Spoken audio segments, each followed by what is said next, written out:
On February 23, 1985, 5 minutes into a game between Indiana and Purdue, Bob Knight grabbed a red plastic chair from the sideline. Most iconic basketball moments. 39 years ago, Bobby Knight threw a chair into the court during the Indiana University versus Purdue game And hurled it across the court. It sailed past a Purdue player standing at the free throw line, skidded into a row of photographers, and became one of the most replayed images in sports history. The clip has been watched millions of times. It turned Knight into a caricature, the angry coach, the man who couldn't control himself. But that clip doesn't tell you something. The man who threw that chair had already won 2 national championships. He'd coached the last undefeated team in Division I men's basketball. He'd produced an Olympic gold medal, and 98% of the players who stayed 4 years under him graduated. Not 98% of his starters, 98% of all of them. So which version of Bob Knight was real? The one the cameras caught, or the one his players kept defending for decades after they left? That question followed Knight for his entire career, and the answer is more complicated than almost anyone wanted to admit. Robert Montgomery Knight was born on October 25, 1940, in Massillon, Ohio. He grew up in nearby Orville. His mother was a school teacher. His father worked for the railroad. Knight played basketball and football in high school, and he was good enough to earn a spot at Ohio State, where he played under Hall of Fame coach Fred Taylor. He wasn't a star. He was a reserve forward on a team that included future legends Jerry Lucas and John Havlicek. That 1960 Ohio State squad won the national championship. The Buckeyes reached the title game again the next 2 years, but lost both times to Cincinnati.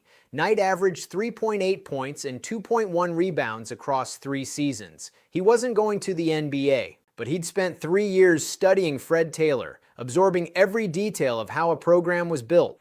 He graduated with a degree in history and government in 1962, coached junior varsity basketball at Cuyahoga Falls High School in Ohio for 1 year, and then enlisted in the United States Army. That decision shaped everything that came after.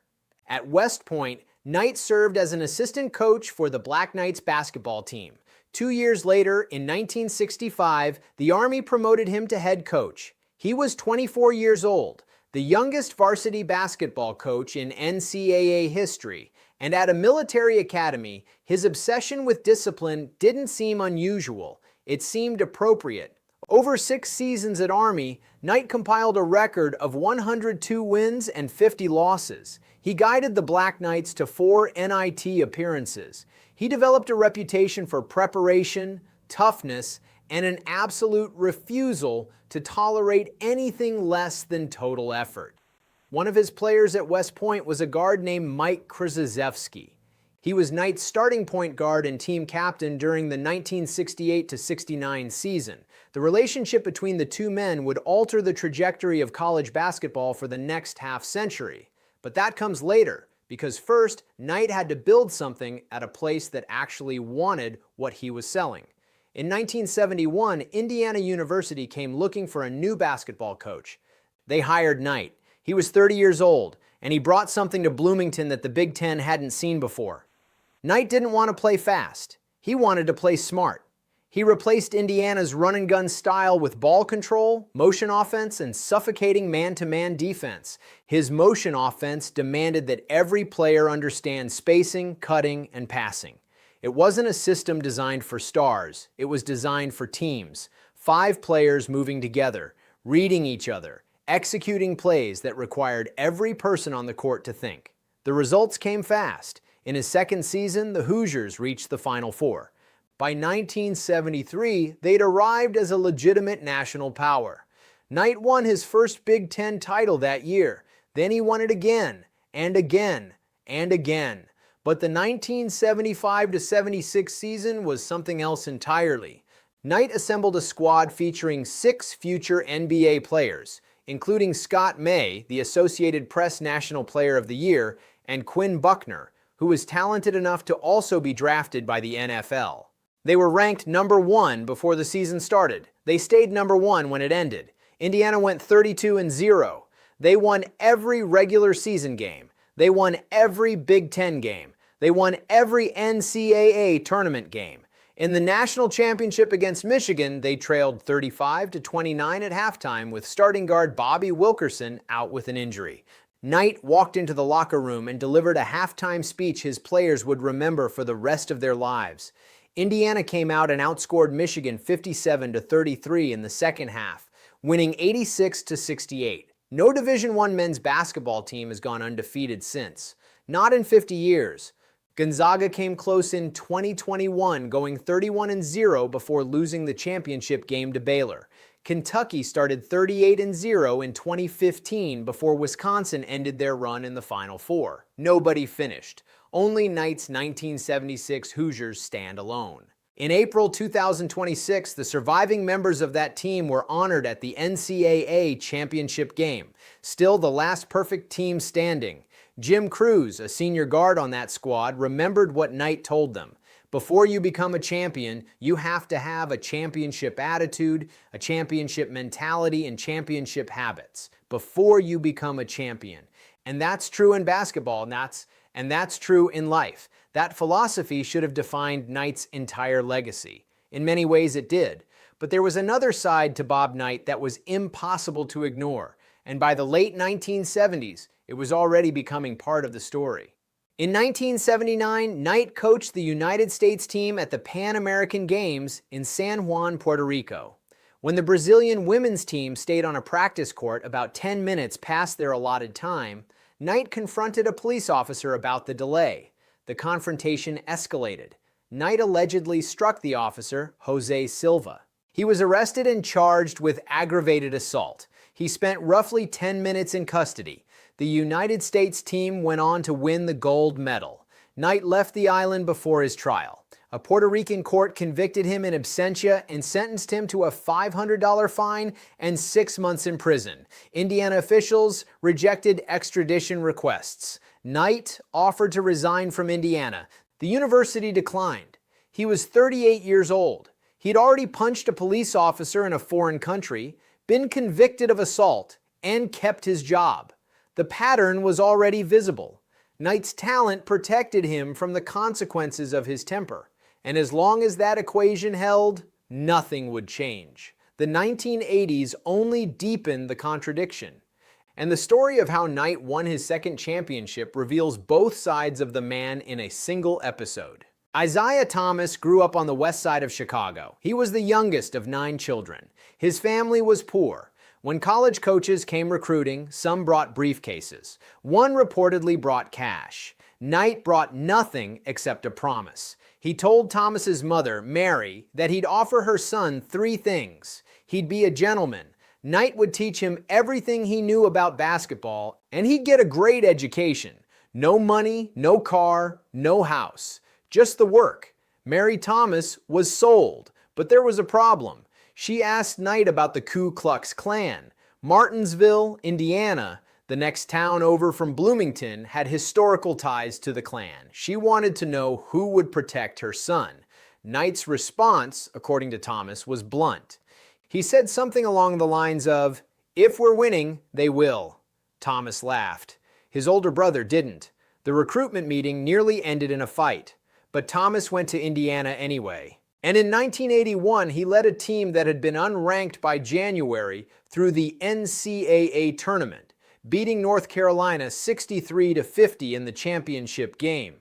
Thomas scored 23 points, added 5 assists, and won the Most Outstanding Player award. He declared for the NBA draft after his sophomore year, went second overall to the Detroit Pistons, and went on to win 2 NBA titles. Years later, Thomas called Knight's brain the brightest in basketball. He tried to hire him as a mentor when he coached the Indiana Pacers. Their relationship had its tensions. Knight kicked Thomas out of practice more than a few times. But Thomas kept coming back to the same point. Knight made him better than he thought he could be. 3 years after the 1981 title, Knight coached the 1984 United States Olympic team to a gold medal in Los Angeles. That squad featured Michael Jordan, Patrick Ewing, Chris Mullin, and Sam Perkins. It was the last amateur American team to win Olympic gold before the NBA players took over in 1992. Knight had now achieved something only 2 other coaches in history had accomplished. He'd won an NCAA championship an NIT championship, and an Olympic gold medal. He was 43 years old. He was on top of the sport. Then came the chair. The 1984-85 season was a disaster by Indiana standards. The Hoosiers had been a preseason top 10 team. The year before, they'd ended Michael Jordan's college career by beating North Carolina in the 1984 NCAA Regionals. Expectations were enormous. Instead, the season unraveled. By February, they'd lost 6 of their previous 9 games. 2 days before the Purdue game, Illinois had beaten them 66-50 at home. Knight was already at his breaking point. On February 23rd, 5 minutes into a home game against Purdue, Indiana was whistled for 6 fouls. Knight argued. He received a technical. As Purdue guard Steve Reed stepped to the line to shoot the technical free throws, Knight grabbed his red plastic chair and launched it across the court. It slid past Reed. It crashed into a row of photographers. Nobody was injured. Knight was ejected. The punishment was remarkably light by modern standards, a 1-game suspension.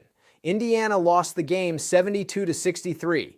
The Hoosiers missed the NCAA tournament that year and ended up in the NIT, where they lost the final to UCLA and Reggie Miller. But the image survived. The chair became a symbol, not of one bad moment, but of something deeper. People who hated Knight saw proof that he was out of control. People who loved him saw a coach who cared too much. Both sides used the same 30 seconds of footage to argue completely opposite conclusions. Less than 2 years after the chair, Knight won his 3rd national championship. The 1987 Indiana team entered as a #1 seed, beat Duke in the regional semifinals in a matchup between Knight and his former player Krzyzewski, and reached the title game against Syracuse. With 5 seconds remaining and Indiana trailing by 1, Keith Smart hit a baseline jumper from the left side. Indiana won 74-73. Knight became only the 3rd coach in NCAA history to win 3 national titles. That was his peak. 3 championships, an undefeated season, an Olympic gold medal, over 900 career wins when his career finally ended. A graduation rate that made nearly every other program in the country look negligent. A coaching tree that would eventually include the most successful coach in Division I history. And still, nobody could separate the coach from the controversy because the controversies kept coming. In December 1974, after Indiana beat Kentucky 98-74, Knight reportedly struck Kentucky coach Joe B. Hall in the back of the head near the end of the game. There were allegations over the years of physical altercations with players, confrontations with officials, verbal tirades directed at reporters, administrators, and university staff. He reportedly threw a vase at a secretary. He reportedly berated his own sports information director. One former player, Chris Lawson, who transferred to Vanderbilt, later alleged that Knight struck another player in the head with a closed fist during halftime of a 1990 game at Iowa State. Knight's defenders pointed to context, provocation, exaggeration. They said the incidents were isolated, taken out of proportion, weaponized by people who didn't understand coaching. His critics saw something else. They saw a pattern. The same pattern that had been visible in Puerto Rico in 1979. A man whose temper operated outside the boundaries that applied to everyone else. A man who confused intensity with violence and convinced himself there was no difference. The players who stayed for him tell a different story, not a simpler one, a different one. They talk about preparation. They talk about discipline that extended beyond basketball. They talk about a coach who demanded that his players attend class, earn their degrees, and carry themselves with accountability. 98% of Knight's 4-year players at Indiana graduated. In an era when major college basketball programs were widely accused of exploiting athletes, Knight's graduation rate was extraordinary. He insisted his base salary never exceed that of other full professors at Indiana. In an era when coaches were beginning to earn millions, Knight treated himself as a member of the faculty. He refused to cut corners on recruiting. He never faced a major NCAA violation, not one. In a sport that has been plagued by scandals involving payments, academic fraud, and recruiting violations, Knight ran a clean program for 42 years. That fact alone should have been enough to define him. It wasn't, because the other facts were louder. Former players like Quinn Buckner, Isaiah Thomas, Steve Alford, and Mike Woodson have spoken publicly about what Knight meant to their lives. Not just their careers, their lives. They describe a man who held them to standards they didn't think they could reach and then helped them get there. They describe someone who was honest to the point of brutality, who never told them what they wanted to hear, and who prepared them for a world that wasn't going to be gentle. That loyalty didn't waver. Not when Knight threw the chair. Not when the allegations mounted. Not when the end finally came. And the end, when it arrived, was ugly. In March 2000, former Indiana player Neil Reed accused Knight of choking him during a 1997 practice. Reed had left the program and transferred to southern Mississippi. His teammates initially disputed his account. Then a videotape surfaced. The footage showed Knight reaching for Reed's neck during practice. It wasn't ambiguous. Indiana University President Miles Brand placed Knight on a zero-tolerance policy. Knight was suspended for 3 games, fined $30,000, and ordered to apologize. He issued a statement acknowledging he had a problem with his temper. He said he was sincerely sorry. It lasted 4 months. On September 7, 2000, a freshman student named Kent Harvey encountered Knight on campus. Harvey addressed him casually, reportedly saying something like, "Hey, what's up, Knight?" Knight grabbed the student's arm and told him his name was Mr. Knight or Coach Knight. The interaction was brief. The physical contact was minimal. But Brand had been specific. Zero tolerance meant zero tolerance. On September 10, 2000, Indiana University President Miles Brand fired Bob Knight. He'd been their coach for 29 years. He'd won 3 national championships, 11 Big Ten titles, and more games than any coach in Indiana history. The firing was met with protests on campus. Students marched. Some burned Miles Brand in effigy. Knight held a farewell gathering where thousands showed up to support him. The divide between those who loved Knight and those who believed the firing was overdue cut straight through the state of Indiana. Neil Reed, the player whose accusations started the chain of events, told ESPN he wasn't happy about the firing. He said he'd been proven right, but that it didn't make his life any easier. Reed died of a heart attack in 2012. He was 36. For most coaches, being fired at 59 after 3 decades at one school would be the final chapter. Knight refused to let it be. In March 2001, 6 months after leaving Indiana, Knight accepted the head coaching job at Texas Tech University in Lubbock, Texas. He signed a 5-year contract worth $250,000. There were no behavior-related clauses. The Red Raiders had never been a basketball power. Knight made them competitive immediately. In his first season, Texas Tech went 23-9. He led them to 4 NCAA tournaments and consistently produced 20-win seasons. The locals embraced him. Knight talked about settling down in West Texas permanently. On January 1, 2007, Knight's Texas Tech team beat New Mexico 70-68. It was his 880th career victory, breaking Dean Smith's record for the most wins in Division I men's basketball history. None of his famous friends were there to see it. Steve Alford, John Havlicek, and Fuzzy Zoeller had been in Lubbock a few days earlier when he'd first attempted to break the record, but nobody stayed for a morning tip-off on New Year's Day.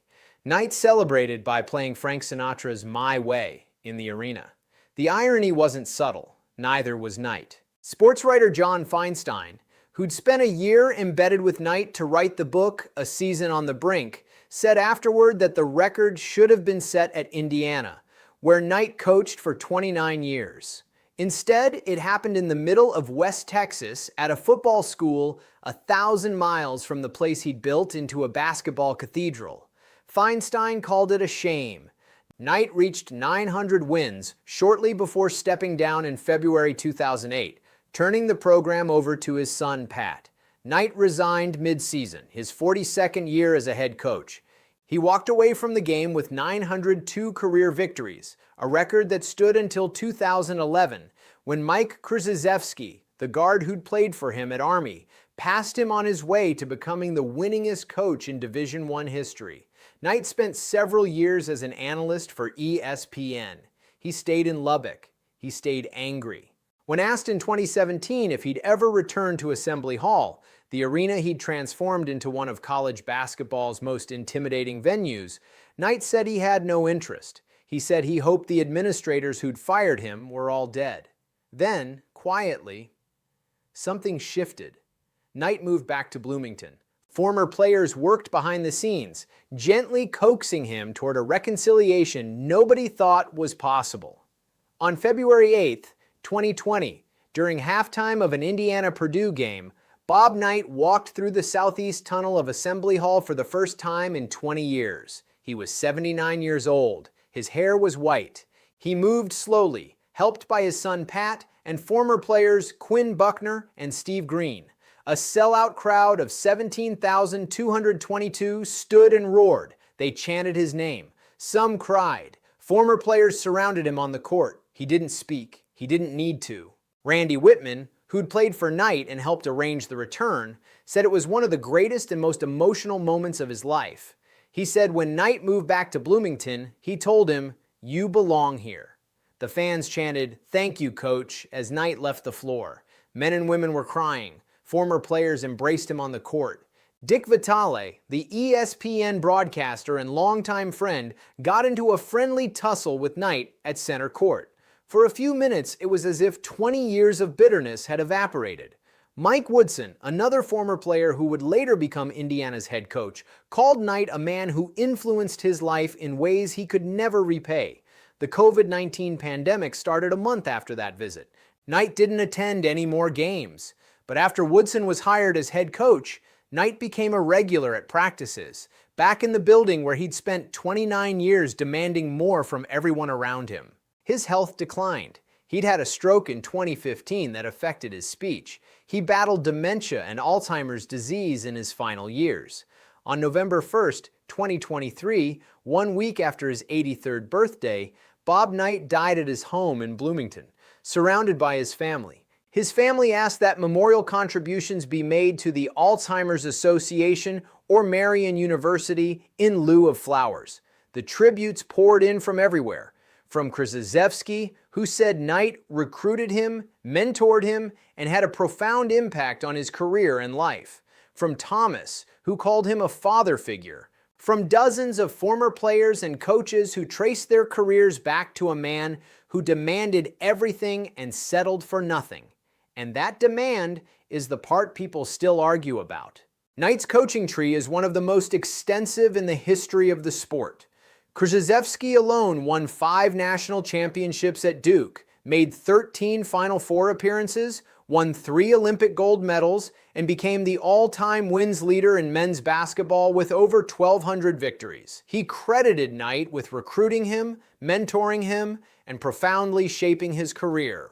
Chris Beard, who served as Knight's assistant during his entire run at Texas Tech, went on to coach at the Division I level. Mike Davis succeeded Knight at Indiana and led the Hoosiers to a national championship game in 2002. Lawrence Frank became president of basketball operations for the LA Clippers. Keith Smart, the man who hit the shot to win the 1987 title, became an NBA head coach. Randy Whitman coached the Washington Wizards. Dozens of former players and assistants became coaches, executives, and leaders in the sport. Even Bill Parcells, the Super Bowl-winning NFL coach, worked as a part-time assistant under Knight at Army. The influence didn't stop at the sideline. It rippled outward for decades, touching sports Knight never coached. His motion offense changed how basketball was taught. The system demanded that players understand why they were moving, not just where. It required intelligence, unselfishness, and relentless practice. It wasn't flashy, it was effective. His emphasis on man-to-man defense became a template that coaches still study. His insistence on preparation, on film study, on understanding the game rather than simply playing it, shaped generations of coaches who never sat in his locker room. Knight didn't just coach his players how to win games. He coached them how to think about games. And that distinction mattered more than any single play he ever drew up. But the controversies shaped him too. You can't separate the wins from the chair. You can't separate the graduation rate from the choking video. You can't separate the loyalty of his former players from the fear of the ones who left. Knight demanded control. Control of his teams, control of the game, control of the narrative. He got most of it. The rest cost him everything. The chair in Assembly Hall that Knight threw in 1985 became its own mystery. Multiple people claimed to have it. In February 2025, on the 40th anniversary of the incident, Indiana coach Mike Woodson brought a red plastic chair to the sideline and sat in it during a game against Purdue. He said it was the original, given to him by a former Indiana tennis coach who'd grabbed it the morning after the game and gotten Knight, track coach Sam Bell, and others to sign it. Whether it was truly the same chair is impossible to verify. 3 of the people who would have known are dead. The chairs on Indiana's bench are now bolted to the floor. Think about that for a moment. Decades later, the infrastructure of the building was physically altered because of one man's temper. That's the kind of legacy Bob Knight left. Not a metaphorical one, a literal one. The arena itself was redesigned to prevent what he'd done from ever happening again.